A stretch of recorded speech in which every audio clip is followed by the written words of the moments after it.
산사정 북부와 하곡서 북부, 북경 바로 북쪽까지예요. 동호는 산사정 이북까지 세력을 확정을 하는데 이때 그 융주국하고 결탁을 해서 전국시대의 그 국경이 맞닿는 조나라, 위나라, 연나라, 진나라를 그 약탈을 하게 됩니다. 그리고 제일 첫 번째 사전, 제일 그 파란색 옷 입은 사람 있죠? 그래서 제일 잘생긴 사람 접니다. 네. 그 옆에도 이차구 박사거든요. 근데 이게 어디서 찍은 거냐면 그 서수연, 그 하곡성 서수연인데 하곡성 서수연에 연나라 연장성이 있어요. 거기가 어디냐면 보정시입니다. 보정시. 바오딩이라고 부르는데. 그리고 그 옆에는 그 아시다시피 진장성을 얘기하는 거죠. 석축 진장성.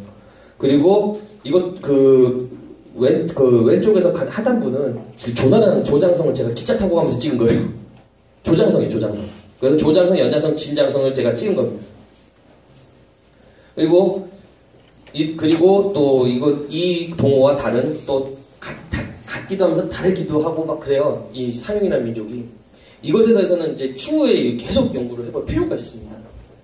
산용이 연나라를 넘어서 제나라를 공격하게 되고, 그리고 제나라가 그 산용하고 전투를 벌이는데 이 기록이 나타나지 않아요. 가장 중요한 건 이 기록에 대한 결과가 없습니다. 그래서 사기에 보면은 산용은 지금의 선비족이라고 합니다. 우리는 분명 그 동호가 패망하면서 오환과 선비가 둘로 갈렸다고 나와 있는데 여기는 산용이 선비로 나온대요. 어디가 오류가 있을까요? 이것도 앞으로 추후에 연구해볼 문제예요. 그리고 선비는 동호의 별종이라 나오죠. 또 여기서는. 그러니까는 헷갈리죠. 어찌고 보면. 그래서 그 두 관계에 대해서 딱 그 복잡하게 생각 계속하고 있었는데 어느 날 갑자기 제가 복잡하게 생각할 필요가 없다는 걸 느껴졌습니다. 왜냐? 둘이 같은 세트로 묶으면 돼요.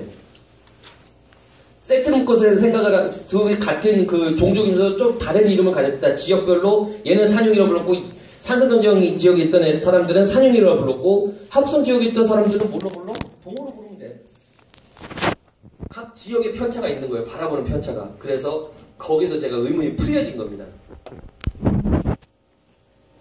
그리고 산용이 연나라를 공격을 하죠. 그래서 제나라 황공 얘기가 나옵니다. 근데 제나라 황공의 관중이 연나라를 도와서 산용을 격퇴를 합니다. 그리고 산용에 대한 의미심장 기록도 여기에 나와요. 산용, 북용 이런 민족들은 실제로는 하나라고 나옵니다. 무종까지.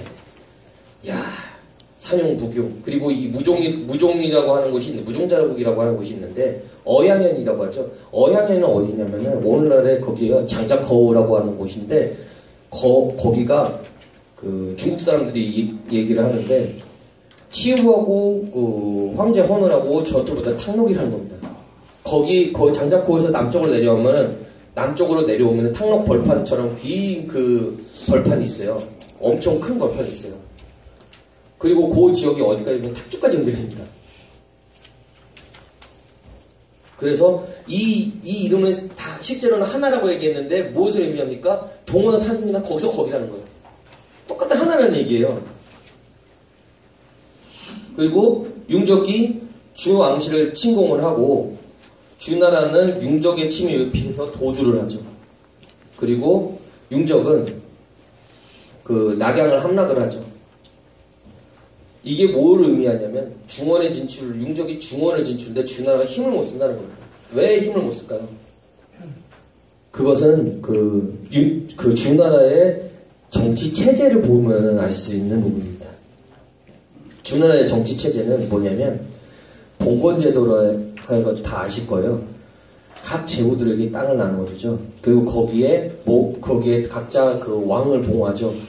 그런데 그 왕이 협력을 안 해주면 주나라에 힘을 못 씁니다. 협력을 얻어야 되거든요. 아무리 왕이 힘이 세다가 할지라도 이 왕권이 약해지면 그 민족들은 어떻게 되니까 다 독립하게 돼 있어요. 그게 바로 춘추 전국시대의 맹점이에요. 융족이 주나라를 장악을 하죠. 그리고 주나라의 명맥을 일부러 유지를 시키면서 많은 이득을 취하려고 합니다.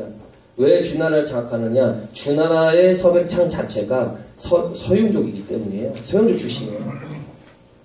그래서 융족이 준하를 멸망시키지 않는 이유는 또 다른 이유가 있는데, 제후들이 동맹을 할 경우는 이거 복잡해지거든요. 아무 융족이라도 제후가 동맹을 맺으면은 무섭습니다. 진나라가 연행합종을 주장한 것, 연행합종에서 가장 두려워했던 게 연행론이죠. 그리고 주나라의 명맥을 유지시킨 융족이 계속 중원을 약탈을 합니다. 그리고 주양왕이 진나라에 사자를 보내서 결국은 구원을 요청을 하는데, 진문공이 이들 융족들을 격퇴를 하죠. 그리고 진문공이 이 공으로 인하여 춘추 5패의 하나가 됩니다. 하나인 패자로 등극을 하게 됩니다. 그리고 진나라, 시황제 진나라예요. 시황제 진나라하고 지금 방금 전에 아까 진문공의 진나라는 두 나라는 같이 양립해 있었고, 중국이 황하 이국의 2대 강국이었어요. 그리고 이때 진문고가 진목공이 있었죠. 이 두 사람을 한꺼번에 중국 춘추 5패의 패자로 보기도 합니다.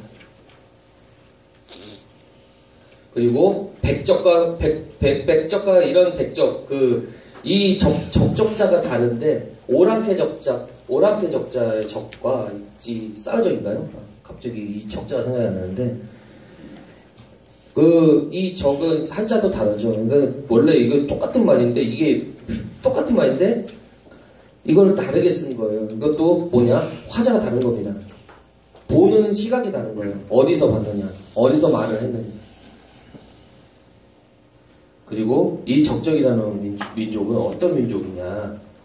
지금 이 적적이라는 민족은 옛 백적의 민족하고 적이라고 하는 그 민족하고 동족이고, 그 중에서 적적보다 더 동쪽에 있었던 민족은 산용하고 만나게 되죠. 산용하고도 만나고 동하고도 만납니다. 거의 다 이름만 달리했을 뿐 똑같은 민족이라는 겁니다. 어디서 짓느냐에 따라서 차이가 달라요. 산서성에서 짓느냐, 하북성에서 짓느냐, 아니면 섬서성에서 짓느냐, 감수성에서 짓느냐. 그리고 진나라에게 융족들이 다 정복이 돼요. 그리고 이 정복된 진나라 민족들은 나중에 춘추 전국시대를 통일한 진나라 시황제가 춘추 전국시대를 통일할 때 크게 도움을 주게 됩니다. 진나라의 영향을 받지 않은 민족들이 임원, 누군 등이 있었고, 연나라 북쪽에 동호, 산용이 있었는데, 이 민족들은 무엇을 의미하냐면, 각기 중국 한족 입장에서 말하는 소위 오랑캐들이 만리장성 인근에 살고 있었다는 거예요. 거주를 하고 있었다. 굉장히 좁게 본 거지, 시각이. 그렇지만 이 민족들은 어차피 민족이 하나이기 때문에 자유롭게 왕래도 가능했고, 중앙 유라시아 초원을 자유롭게 말 타고 갈 수도 있고, 갔다가 돌아올 수도 있고, 이게 가능했다는 거죠. 이 민족들이 동하고 산용과 이모와 누구와 서로 싸웠다는 기록이 없잖아요. 그게 바로 팩트입니다.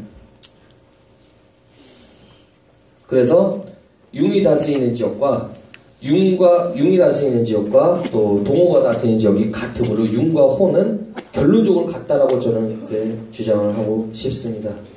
네.